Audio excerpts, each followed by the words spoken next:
यीशु मसीह के मधुर नाम में एक बार फिर से आप सबका स्वागत है।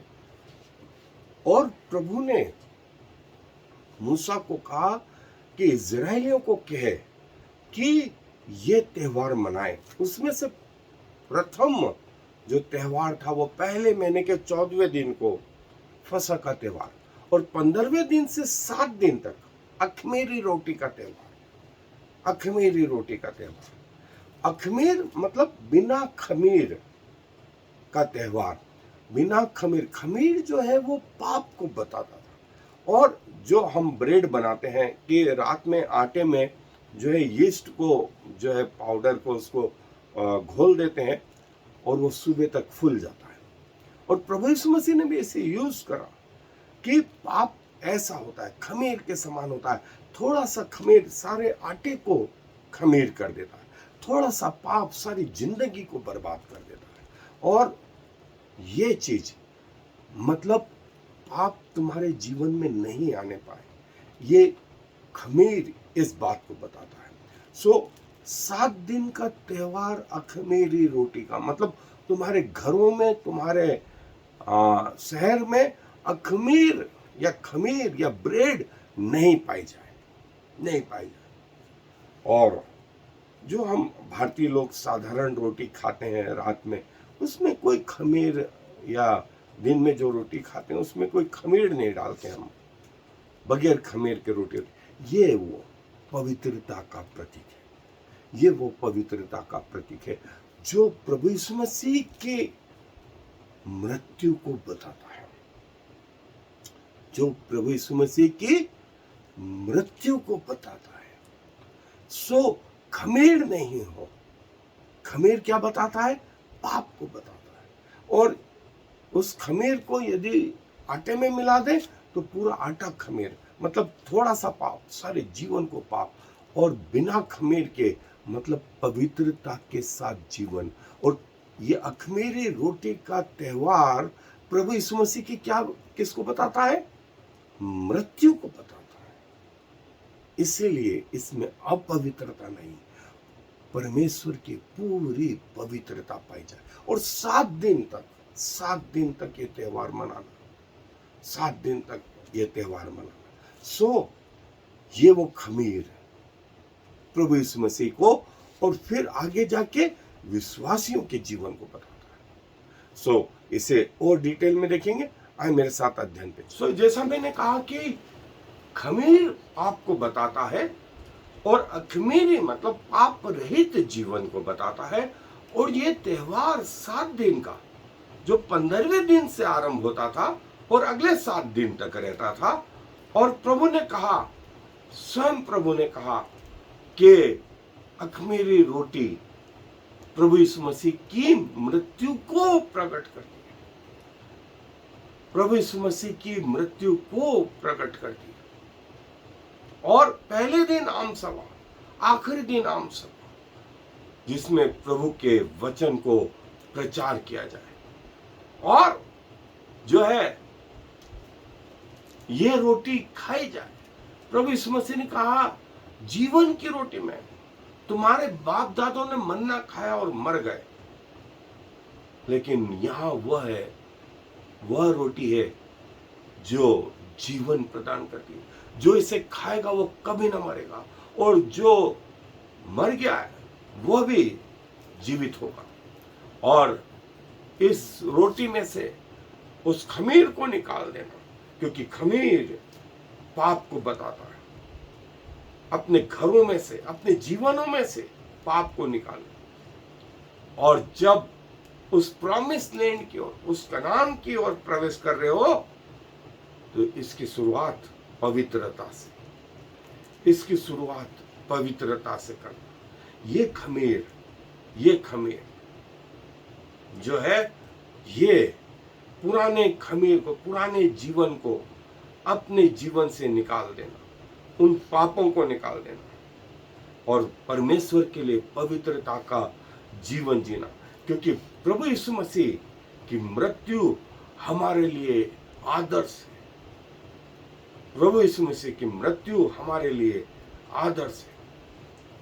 और जो है 7 दिन तक ये त्योहार मनाया गया। 7 दिन तक ये त्योहार अपने में से उन बुराइयों को दूर करना जो तुम्हारे जीवन में हावी होती हैं, शारीरिक बुराइयां, संसारिक बुराइयां, शैतानी बुराइयां अपने जीवन से दूर करें कि प्रभु का जीवन हमारे अंदर आ पाए और हम प्रभु के लिए पवित्र जीवन जी सके। हम प्रभु के लिए ये 7 दिन जो है पवित्रता से जीने की कोशिश करना और जो है, क्योंकि ये किसको बताता है? प्रभु यीशु मसीह की मृत्यु को बताता है। ये लीवंड, ये देखें, ये खमीर, ये डबल रोटी जिसको हम ब्रेड बोलते हैं मार्केट में जो है, ये ब्रेड, ये नहीं, ये साधारण रोटी जो हम भारतीय लोग प्रतिदिन सुबह शाम खाते हैं, ये वाला जीवन, ये दोनों आत्मिक जीवन के प्रकटीकरण है। खमीर पाप को बताता है और बिना खमीर पवित्रता को बताता है और प्रभु की मृत्यु को ये पर्व प्रकट करता है। फसह के दिन प्रभु जो है वो हमारा बलिदान और पहली उपज के दिन जो है प्रभु हमारा रिजरेक्शन, पुनरुत्थान का पर्व, इसको इस रीति से मनाया करना। जो 7वें दिन के बाद अख़मीरी रोटी के बाद जो पर्व था वो पहली उपज, फीस्ट ऑफ फर्स्ट फ्रूट, जो प्रभु यीशु मसीह के पुनरुत्थान को प्रकट करता। ये हम आगे देखेंगे, लेकिन ये खमीर अपने जीवन से दूर करना, बिना खमीर का पवित्रता का जीवन, बिना उसका पाप का जीवन जीना, संसारिक और शारीरिक पाप जो है हमारे जीवन से दूर हो, शैतान हमारे जीवन से दूर हो और हम प्रभु यीशु मसीह के लिए जीते रहे। ये वो पर्व जो फसह का पर्व हमें बताता था पवित्रता को, और उसके कंटिन्यूएशन को ये अख़मीरी रोटी का पर्व बताता। ऑपरेशन हो गया, फसह के दिन ऑपरेशन हो गया। अब उस ऑपरेशन में कैसे सुरक्षित रहना, ये हमें अख़मीरी रोटी का पर्व बताता है। हम इसको अच्छे से समझें।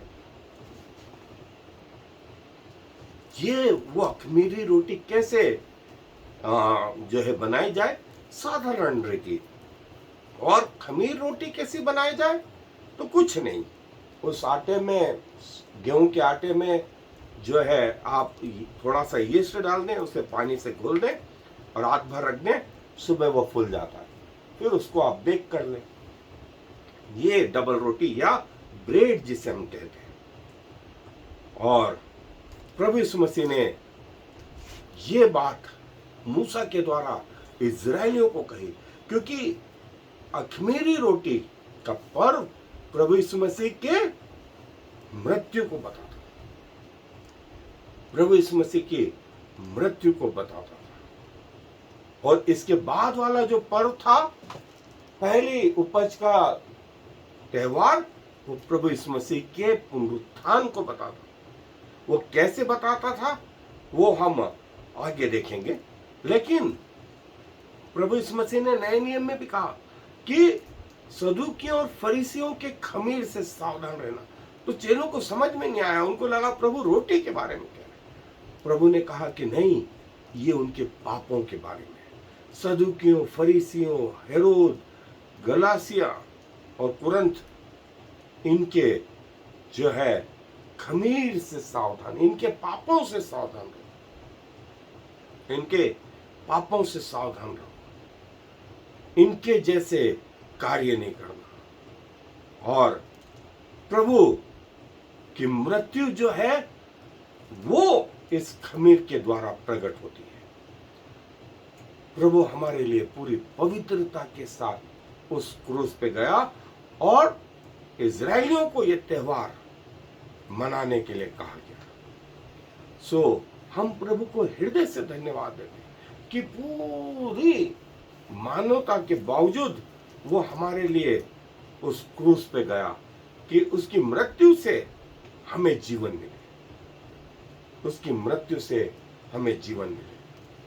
आए अपने स्वरों को प्रार्थना में झुकाएं, दुआ में दुआ करेंगे। प्रभु जी धन्यवाद देते हैं कि आप हमारे ऐसे परमेश्वर जो पूरी पवित्रता के साथ उस क्रूस पर बलिदान हुए और आपने ये बताया कि वो खमीर जो है वो हमारे जीवन से दूर हो। जो पाप हैं, हम जो शरीर के अनुसार और संसार के अनुसार और शैतान के हाथ बिके हुए हैं, इनसे दूर हो। सदूकी, फरीसी और दूसरे लोगों के खमीर से सावधान रहे और प्रभु बिना खमीर वाला जीवन पवित्रता के साथ जीने वाले हो सके। धन्यवाद प्रभु सुंदर बातों के लिए, सुंदर उदाहरण के लिए। ऐसा जीवन जीने में हम सबकी सहायता मदद करें। सारा मान सम्मान गौरव आपको देते हुए इस विनती को प्रभु यीशु मसीह के नाम से मांग लेते हैं, आमीन। और फिर